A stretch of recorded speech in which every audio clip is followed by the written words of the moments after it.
உட்கார்ந்து இருக்காரு புத்தன். வரான் ஒருத்தன், யாரா இங்க புத்தன்னு கேட்டான். இப்படி கேட்க கூடாது தானே, யாரா புத்தன்னா.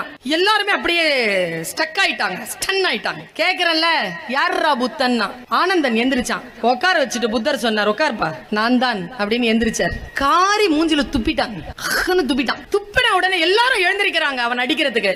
எல்லாரையும் அமர்த்திட்டு புத்தன் சொன்னான், தொடச்சுக்கிட்டு அப்புறம் அப்படின்னா. அவன் மறுபடியும் காரி துப்ப தொடங்கினான். உடனே ஆனந்தன் சொன்னான், அவன் அடிக்காம வாட் நெக்ஸ்ட் நான் கேக்குறீங்க குருவே, அவன் எவ்வளவு அவமானப்படுத்துறான். அதுக்கு பதில் சொன்னார் பாருங்க புத்தன்.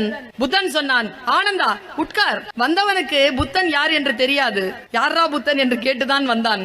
அவனுக்கு என் மீது கோபம் இல்லை, நான் ஏதோ சொல்லி இருக்கிறேன், செய்திருக்கிறேன். அந்த சொல்லின் மீதும் செயலின் மீதும் தான் அவனுக்கு கோபமே தவிர அவனுக்கு என் மீது கோபம் இல்லை. இப்ப புரியுதா? டீச்சர்ஸ், மனைவிமார்கள், கணவன்மார்கள் யாரேனும் ஒருத்தர் துன்புறுத்தி கொண்டால், நீ நான் அவருக்கு ஆகவே ஆக மாட்டேன் அப்படி இல்லை, நீ ஏதோ ஒரு சில்மிஷம் பண்ணிருக்கிற, அது